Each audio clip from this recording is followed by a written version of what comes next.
ಬೇಕಾಗುವ ಪದಾರ್ಥಗಳು: ಮೈದಾ ಹಿಟ್ಟು 1 cup, tomato 1 cup, capsicum 1 cup, ತುರಿದ cheese 1 cup, cornflour 2 tablespoon, ಗಟ್ಟಿ ಮೊಸರು 2 tablespoon, baking soda 1 teaspoon, red chilli flakes 1 teaspoon, Italian seasoning 1 teaspoon, ಸಕ್ಕರೆ 2 table spoon, ಉಪ್ಪು ರುಚಿಗೆ ತಕ್ಕಷ್ಟು. ಮಾಡುವ ವಿಧಾನ: ಒಂದು ಬೌಲ್ಗೆ 1 ಕಪ್ ಮೈದಾ ಹಿಟ್ಟು ಹಾಕಿ, ಇದಕ್ಕೆ 1 ಟೇಬಲ್ ಸ್ಪೂನ್ ಬೇಕಿಂಗ್ ಪೌಡರ್ ಹಾಕಿ, 1 ಟೀ ಸ್ಪೂನ್ ಬೇಕಿಂಗ್ ಸೋಡಾ ಹಾಕಿ, ನಂತರ 2 ಟೇಬಲ್ ಸ್ಪೂನ್ ಸಕ್ಕರೆ ಹಾಕಿ ಈಗ ಗಟ್ಟಿ ಮೊಸರು ಸೇರಿಸಿ. ಇದರ ಜೊತೆಗೆ ಸ್ವಲ್ಪ ಎಣ್ಣೆಯನ್ನು ಸಹ ಹಾಕಿ ಸೌಟಾಡಿಸಿ. ಹಿಟ್ಟನ್ನ ಚೆನ್ನಾಗಿ ಕಲಿಸಿ. ಇದಕ್ಕೆ ಸ್ವಲ್ಪ ಉಗುರು ಬೆಚ್ಚಗಿನ ನೀರು ಸೇರಿಸಿ ಹಿಟ್ಟನ್ನ ನಾದಿ. ಹಿಟ್ಟನ್ನ ನಾದಿದ ನಂತರ 3 ಗಂಟೆಗಳ ಕಾಲ ಇದನ್ನ ನೆನೆಯಲು ಬಿಡಿ. ಈಗ ಪಿಜ್ಜಾಗೆ ಬೇಕಾದ ಸಾಸ್ ರೆಡಿ ಮಾಡೋಣ. ಪ್ಯಾನ್ ಒಂದಕ್ಕೆ 2 ಟೇಬಲ್ ಸ್ಪೂನ್ ಎಣ್ಣೆ ಹಾಕಿ ಬಿಸಿ ಮಾಡಿ. ಇದಕ್ಕೆ ಹೆಚ್ಚಿದ 1 ಕಪ್ ಟೊಮ್ಯಾಟೊ ಹಾಕಿ ಸೌಟಾಡಿಸಿ. ಇದಕ್ಕೆ ಸ್ವಲ್ಪ ಉಪ್ಪು ಹಾಕಿ.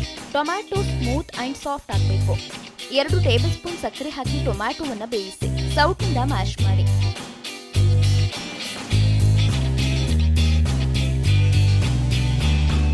ಈಗ ಇದಕ್ಕೆ 1 tablespoon red chilli flakes, 1 tablespoon Italian seasoning ಹಾಕಿ ಇದನ್ನ ಸ್ವಲ್ಪ ಬೇಯಲು ಬಿಡಿ.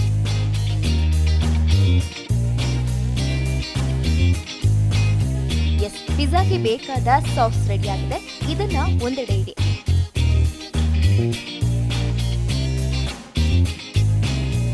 ಈಗ ಇದೇ ಪ್ಯಾನ್ಗೆ 1 ಕಪ್ ಸಣ್ಣಗೆ ಹೆಚ್ಚಿದ ಕ್ಯಾಪ್ಸಿಕಮ್ ಹಾಕಿ ಫ್ರೈ ಮಾಡಿ.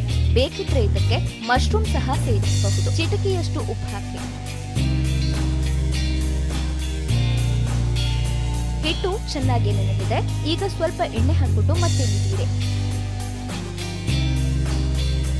ಈಗ ಮಧ್ಯಮ ಗಾತ್ರದಲ್ಲಿ 2 ಉಂಡೆಗಳನ್ನ ಮಾಡಿಕೊಳ್ಳಿ.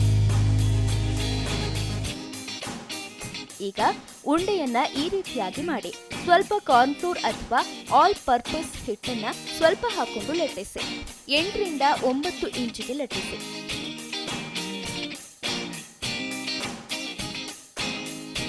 ಈಗ ಇದರ ಎಡ್ಜ್ನಲ್ಲಿ ಈ ರೀತಿಯಾಗಿ ಕೈಯಿಂದ ಒತ್ತಿ.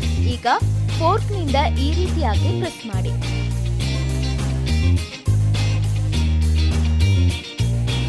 ಈಗ ಒಲೆ ಮೇಲೆ ದಪ್ಪನೆ ತಳವಿರುವ ಒಂದು ಪಾತ್ರೆಯನ್ನ ಇಡಿ. ಇದಕ್ಕೆ ಸ್ವಲ್ಪ ಎಣ್ಣೆ ಹಚ್ಚಿ. ಇದರ ಮೇಲೆ ಇದನ್ನ ಹಾಕಿ. ಮೇಲೆ ಸ್ವಲ್ಪ ಎಣ್ಣೆ ಹಚ್ಚಿ. ನೋಡಿ, ಈ ರೀತಿ ಬಬಲ್ ಬರ್ತಿದ್ದಾಗ ಒಮ್ಮೆ ಇದನ್ನ ತಿರುವಿ ನೋಡಿ. ವಾವ್, ಚೆನ್ನಾಗಿ ಕಲರ್ ಬಂದಿದೆ. ಈಗ ಇದನ್ನ ತಿರುವಿ ಹಾಕಿ ಇನ್ನೊಂದು ಕಡೆ ಬೇಯಿಸಿ. ಇದಕ್ಕೆ ಸ್ವಲ್ಪ ಎಣ್ಣೆ ಹಚ್ಚಿ. ರೆಡಿ ಮಾಡಿರೋ ಸೆಜ್ವಾನ್ ಸಾಸ್ ಅಪ್ಲೈ ಮಾಡಿ. ಪಿಜ್ಜಾ ಫುಲ್ ಕವರ್ ಆಗಬೇಕು.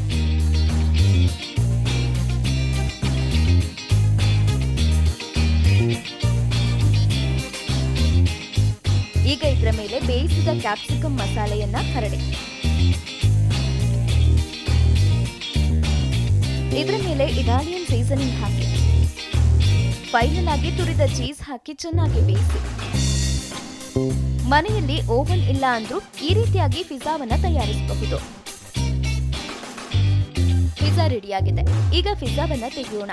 ಆಹಾ, ಪಿಜ್ಜಾ ಅಂದ್ರೆ ಸಾಕು, ಎಲ್ಲರ ಬಾಯಲ್ಲಿ ನೀರೂರಿಸುತ್ತೆ. ನೀವು ಇದೇ ರೀತಿ ಮನೆಯಲ್ಲಿ ಪಿಜ್ಜಾ ತಯಾರಿಸಿಕೊಡಿ.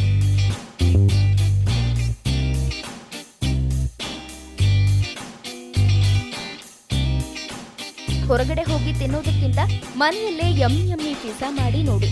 ಸಖತ್ ಟೇಸ್ಟಿ ಆಗಿದೆ. ಹಾಗಾದ್ರೆ ತಡ ಯಾಕೆ, ಪಟಾಪಟ್ ಅಂತ ಪಿಜ್ಜಾ ಮಾಡೋದನ್ನ ನೋಡ್ಕೊಂಡು ಬನ್ನಿ. ಅದಕ್ಕೂ ಮುನ್ನ ಒಂದು ಟಿಪ್ಸ್. ಪ್ರತಿದಿನ ಅರಿಶಿನ ಹಾಲು ಕುಡಿಯುವುದರಿಂದ ತೂಕವನ್ನ ನಿಯಂತ್ರಿಸಬಹುದು. ಇದು ಆಹಾರದಲ್ಲಿರುವ ಕೊಬ್ಬಿನ ಅಂಶವನ್ನು ಕಡಿಮೆ ಮಾಡುತ್ತದೆ.